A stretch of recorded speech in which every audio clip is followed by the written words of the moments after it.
সুপ্রিয় শিক্ষার্থী, টিএসসি স্কুলে তোমাদের সবাইকে স্বাগত। আশা রাখছি তোমরা যে যেখানে আছো সবাই অনেক অনেক ভালো আছো এবং সুস্থ আছো। তোমরা যারা 2025 সালে এসএসসি পরীক্ষা দিতে যাচ্ছ বা দেবার প্রস্তুতি নিচ্ছ, তোমাদের সবার জন্য মূলত আজকের এই ক্লাসটি। আজকের এই ক্লাসে তোমাদের এসএসসি পরীক্ষাতে গণিত বিষয়ের উপরে যে বহু নির্বাচনী প্রশ্ন অর্থাৎ এমসিকিউ প্রশ্ন এসে থাকে, সেই প্রশ্নগুলি নিয়ে আজকে আলোচনা করব। তো এসএসসি পরীক্ষাতে গণিত বিষয়ের উপরে যে 100 মার্কসের প্রশ্ন হয়ে থাকে, সেই 100 মার্কসের মধ্যে 70 মার্কস হচ্ছে সৃজনশীল প্রশ্ন আর 30 মার্কস হচ্ছে বহু নির্বাচনী প্রশ্ন বা এমসিকিউ কোশ্চেন।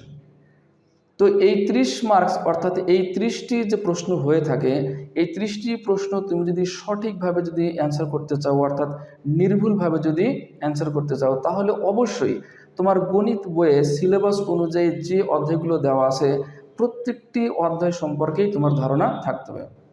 প্রতিটি অধ্যায় সম্পর্কে যদি তোমার ধারণা থাকে, তাহলে অবশ্যই তুমি 30টি প্রশ্নের মধ্যে 30টি প্রশ্নই সঠিকভাবে অ্যান্সার করতে পারবা।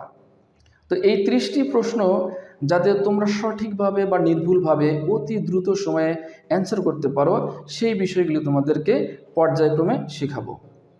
তো আজকে তোমাদের গণিত বইয়ের একদম শুরুতে যে অধ্যায়টি আছে সেটি হচ্ছে কি বাস্তব সংখ্যা। এই বাস্তব সংখ্যা থেকে এসএসসি পরীক্ষাতে অবশ্যই প্রত্যেক বছর একটা অথবা দুইটা প্রশ্ন হয়ে থাকে, যার কারণে এই বাস্তব সংখ্যার এই অধ্যায়টি অবশ্যই তোমাদেরকে জানতে হবে, অর্থাৎ এই অধ্যায় সম্পর্কে তোমাদের ধারণা থাকতে হবে। তো এবার চলো আমরা দেখি যে এই বাস্তব সংখ্যা থেকে এসএসসি পরীক্ষাতে কোন কোন প্রশ্ন অর্থাৎ কী ধরনের প্রশ্নগুলো হয়ে থাকে। এখানে দেখো 1 নম্বর প্রশ্ন, 2.34 পৌনপুনিক এর সাধারণ ভগ্নাংশ কোনটি? এই প্রশ্নটা আসছে রাজশাহী বোর্ড 2024। আচ্ছা, এরপরে দেখো 2 নম্বর, 0.3 পৌনপুনিক ইন্টু 0.6 পৌনপুনিক ইকুয়াল টু কত? এই প্রশ্নটা আসছে ঢাকা বোর্ড 2024। তারপর এখানে 3 নম্বরটা এখানে দেখো, 0.53 পৌনপুনিক এর সাধারণ ভগ্নাংশ কোনটি? তো এই প্রশ্নটা আসছে সিলেট বোর্ড 2024। অর্থাৎ প্রত্যেক বছরই দেখা যাচ্ছে কি যে এই অধ্যায় থেকে একটা অথবা দুইটা প্রশ্ন এসে থাকে। তো যার কারণে অবশ্যই এই অধ্যায় সম্পর্কে তোমাদের ধারণা থাকতে হবে। এখানে দেখো এই 1 নম্বর প্রশ্ন, 2.34 পৌনপুনিক এর সাধারণ ভগ্নাংশ কোনটি? 2.34 পৌনপুনিক, 2.34 পৌনপুনিক। এই রাশিটা হচ্ছে আসলে একটি দশমিক ভগ্নাংশ এবং আবৃত্ত দশমিক ভগ্নাংশ, অর্থাৎ এই ভগ্নাংশটার নাম হচ্ছে একটি আবৃত্ত দশমিক ভগ্নাংশ। তো কোনো রাশিতে যদি দশমিক থাকে অর্থাৎ পয়েন্ট থাকে, তাহলে আমরা সেটাকে দশমিক ভগ্নাংশ বলে থাকি। আর দশমিকের পরে যখন কোনো সংখ্যার উপরে এরকম বিন্দু থাকবে বা ফোঁটা থাকবে, তখন আমরা সেটাকে বলে থাকি কি আবৃত্ত দশমিক ভগ্নাংশ। তো দশমিকের পরে এরকম একটা সংখ্যার উপরেও থাকতে পারে, দুইটার উপরেও থাকতে পারে, বা এরপরে আরও সংখ্যা থাকতে পারে, সেই সংখ্যাগুলোর উপরেও এরকম ফোঁটা বা বিন্দু থাকতে পারে। তো এরকম যদি দশমিকের পরে কোনো সংখ্যার উপরে যদি বিন্দু থাকে বা ফোঁটা থাকে, তখন আমরা সেই ভগ্নাংশটাকে বলে থাকি কি আবৃত্ত দশমিক ভগ্নাংশ। আবার এইটা অসীম আবৃত্ত দশমিক ভগ্নাংশ। তো অসীম আবৃত্ত দশমিক ভগ্নাংশ কি কারণে সেটা তোমাদেরকে দেখাবো। তো এখানে এখন এই যে পৌনপুনিক যে আসলে আছে বা এই বিন্দুটা যে আছে, এইটার আসলে অর্থটা কি বা এইটা দ্বারা আসলে কি বোঝায়। তো এখানে দেখো এই দশমিকের পরে যদি এরকম পৌনপুনিক থাকে, এটার নাম আসলে কি পৌনপুনিক, পৌনপুনিক, অর্থাৎ আমরা এটাকে পৌনপুনিক বলে থাকি। তখন এই দশমিকের পরে এরকম যদি পৌনপুনিক থাকে, তাহলে সেটার আসলে অর্থটা কি? সেটার অর্থটা হচ্ছে যে আমরা যদি এই পৌনপুনিককে তুলে দিই, এর অর্থ হলো যে এই যেখানে এই 4-এর উপরে আছে, তার মানে দশমিকের পরে এই যে 4, এরপরে 4 4 4 4 এরকম অসংখ্য আছে, এটার কোনো শেষ নাই। আবার যদি এরকম থাকে, ধরো 2.34, এখানে দুইটা সংখ্যার উপরে এরকম পৌনপুনিক, তাহলে এটার অর্থটা হচ্ছে যে 2.34343434 এরকম অসংখ্য।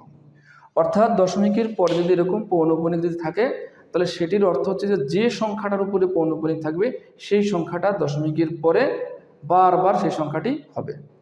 তো এখানে এই পৌনঃপুনিকের অর্থ হলো এই যে এরকম। এখন এই পৌনঃপুনিকটা আসলে কেন হয়ে থাকে সেই জিনিসটা এবার আমরা দেখব।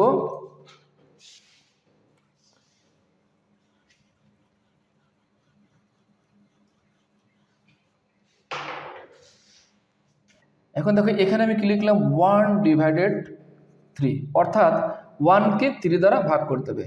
তো 1কে যদি আমরা 3 দ্বারা ভাগ করি তাহলে এখানে কি হয় দেখো, তাহলে এই 3 দ্বারা 1কে ভাগ করা যাচ্ছে না, তাহলে আমরা এখানে কি দেবো 0 পয়েন্ট। এখানে যেহেতু পয়েন্ট দিলাম তাহলে এখানে আমরা একটা 0 নিতে পারি।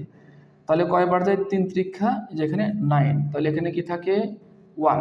তাহলে এখানে যেহেতু আমরা পয়েন্ট দিয়েছি তাহলে পয়েন্ট দেওয়ার কারণে সবসময় আমরা একটা 0 নিতে পারি। তাহলে আবার কয়বার যায় 3 বার 3 ত্রিক্ষা 9, এখানে বাঁচলো কত 1, এখানে 0, আবার কয়বার যায় 3 ত্রিক্ষা 9, এখানে বাঁচলো কত 1 0 3 ত্রিক্ষা 9।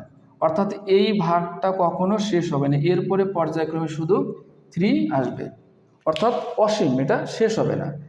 তাহলে এক্ষেত্রে আমরা কি করব, এইটাকে এত বড় না লিখে এটা কিন্তু আমরা ছোট আকারে লিখতে চাই, তখন আমরা কিভাবে লিখি, এই যে বা 0.3 এখানে পৌনঃপুনিক।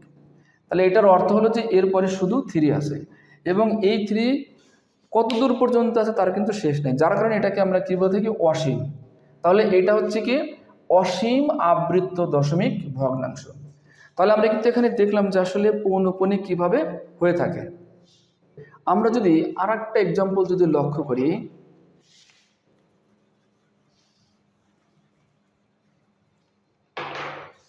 যেমন ধরো আমরা 2কে 9 দ্বারা ভাগ করব, তাহলে এখানে কি আসতেছে দেখো 9 দ্বারা 2কে ভাগ করা যাচ্ছে না, এখানে 0 পয়েন্ট, এখানে 0, তাহলে 9 দুগুণা 18, এরপরে বাঁচলো কত এখানে 2, যেহেতু আমরা এখানে পয়েন্ট দিয়েছি যার কারণে আমরা একটা 0 সবসময় নিতে পারবো।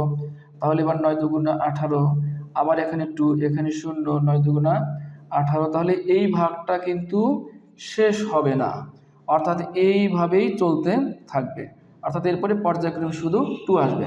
তাহলে এটাকে আমরা সংক্ষেপে কি লিখতে পারি যে বা 0 পয়েন্ট যেখানে 2 তার উপরে পৌনঃপুনিক।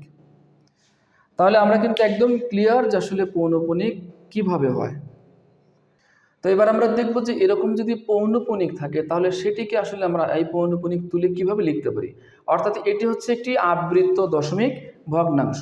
তো এই আবৃত্ত দশমিক ভগ্নাংশকে আমরা সাধারণ ভগ্নাংশে আসলে কিভাবে রূপান্তর করব।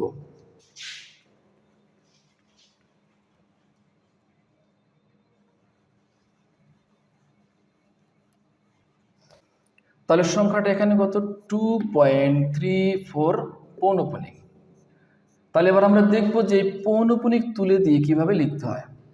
তো এখানে প্রথমে তুমি মনে করবা যে পৌনঃপুনিক এবং দশমিক এই দুটার কোনো কিছুই নেই, তাহলে পৌনঃপুনিক বা দশমিক এগুলো বাদ দেয়, তাহলে এখানে কি থাকে 234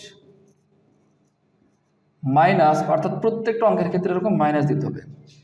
এরপরে পৌনঃপুনিক বাদে কি থাকে এখানে যে 23, এই দশমিক কিন্তু না, 23 অর্থাৎ 23, তাহলে আমরা এখানে লিখব কি এই যে 23। এরপরে ডিভাইডেড, এখানে দেখবা যে কয়টার উপরে পৌনঃপুনিক আছে, এখানে এই যে একটা সংখ্যার উপরে পৌনঃপুনিক আছে, তাহলে এখানে যে কয়েকটা সংখ্যার উপরে পৌনঃপুনিক থাকবে ঠিক সেই কয়েকটা এখানে 9 বসাতে হবে, অর্থাৎ 9 বসাতে হবে।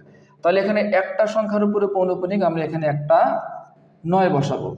এবার পৌনঃপুনিক বাদে যে ঘরগুলো খালি থাকে, অর্থাৎ দশমিকের পরে, এখানে দেখো দশমিকের পরে যে একটা ঘর খালি আছে, যার কারণে আমরা এখানে একটা 0 বসাবো, অর্থাৎ পৌনঃপুনিক বাদে দশমিকের পরে যে কয়েকটা ঘর খালি থাকবে ঠিক সেই কয়েকটা এখানে 0 বসাতে হবে।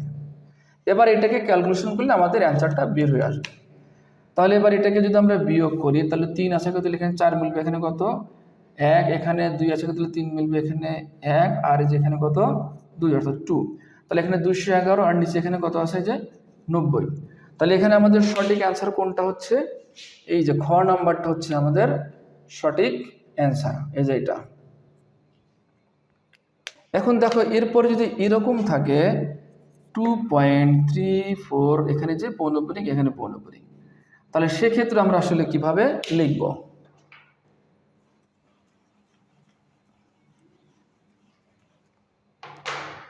তাহলে আমরা এখানে কি মনে করব যে পৌনঃপুনিক বা দশমিক কোনো কিছুই নেই।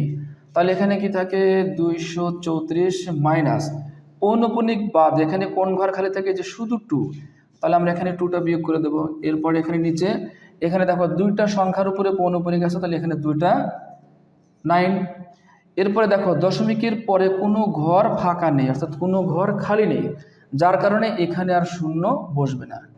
আচ্ছা, এরপরে যদি এরকম থাকে 3.1416, এখানে এই 6-এর উপরে পৌনঃপুনিক, 4-এর উপরে পৌনঃপুনিক, তাহলে এখানে দেখো এই যে 1-এর উপরে পৌনঃপুনিক নেই, তো এখানে 1-এর উপর পৌনঃপুনিক নেই কিন্তু দুই পাশে আছে, এর অর্থ যে এই তিনটা সংখ্যার উপরেই পৌনঃপুনিক আছে।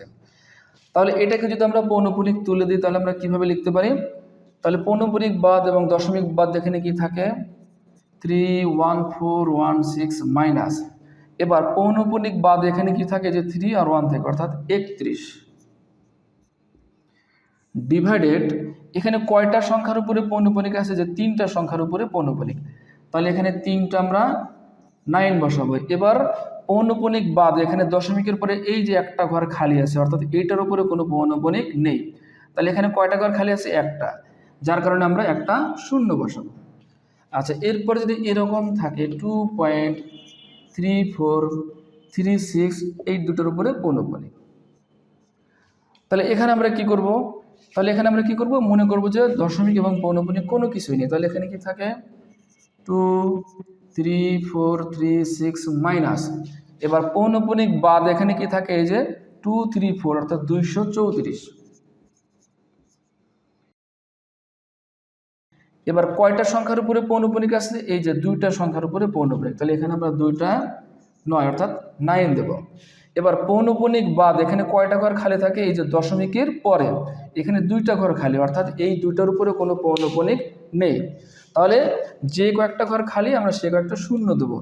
তাহলে এখানে দুইটা ঘর খালি, এই যে এখানে 2টা শূন্য দেব।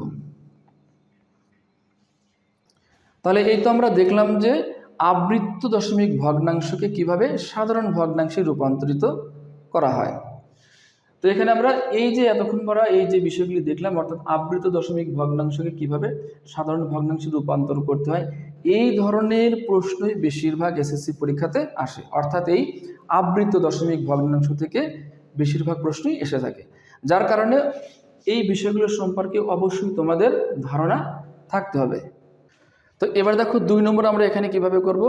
এখানে দেখো কি আছে 0.3 পৌনঃপুনিক ইন্টু 0.6 পৌনঃপুনিক ইকুয়াল টু কত? তাহলে এখানে আমাদের সংখ্যাটা হচ্ছে কি 0.3 পৌনঃপুনিক ইন্টু 0.6 পৌনঃপুনিক। তাহলে এক্ষেত্রে আমরা এখানে কি করব?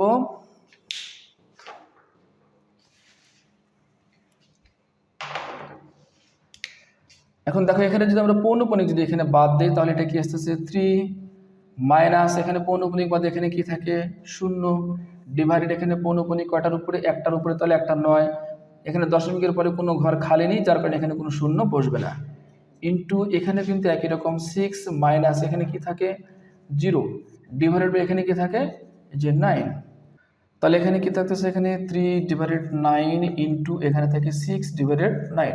এখন যদি আমরা এটাকে কাটাকাটি করি যে 3 3 9, এরপরে 3 2 এখানে 6, তাহলে এখানে কি থাকলো এই যে 2/9, অর্থাৎ 2কে এই 9 দ্বারা ভাগ করতে হবে, তাহলে 2/9 আমরা 2কে যদি ভাগ করি এখানে ভাগ করা যায় না, 0 পয়েন্ট যেখানে 0, তাহলে 9 2 18, এরপরে 5 লক্ষ এখানে 2 0 9 2 18। তো এরকম এই ভাগটা কিন্তু শেষ হবে না, পর্যায়ক্রমে এভাবেই চলতে থাকবে। তাহলে এখানে আমাদের অ্যান্সারটা কি আসতেছে এই যে এটাকে আমরা লিখতে পারি কি বা 0.2 দিয়ে যেখানে পৌনঃপুনিক, তাহলে এটার অ্যান্সার আমাদের কোনটা আসতেছে? এই যে খ নাম্বারটা হচ্ছে আমাদের সঠিক অ্যান্সার। এবার এই 3 নাম্বারটা অর্থাৎ 0.53 পৌনঃপুনিক এর সাধারণ ভগ্নাংশ কোনটি? এই প্রশ্নটার সঠিক অ্যান্সারটা তোমরা বের করে কমেন্ট বক্সে গিয়ে লিখবা। তো প্রশ্নটা আরেকবার ভালো করে তোমরা দেখে নাও। আজকের মতো এই পর্যন্তই। এরপরে পরবর্তী বিষয় নিয়ে তোমাদের সাথে আবার দেখা হবে। আর এতক্ষণ পর্যন্ত যে আলোচনাটুকু করলাম, এই আলোচনার মধ্যে যদি তোমাদের বোঝার কোনো অসুবিধা থেকে থাকে বা কোনো কোশ্চেন থেকে থাকে, তাহলে সেটি অবশ্যই কমেন্ট বক্সে গিয়ে লিখবা। তাহলে সবাই ভালো থাকো, সুস্থ থাকো।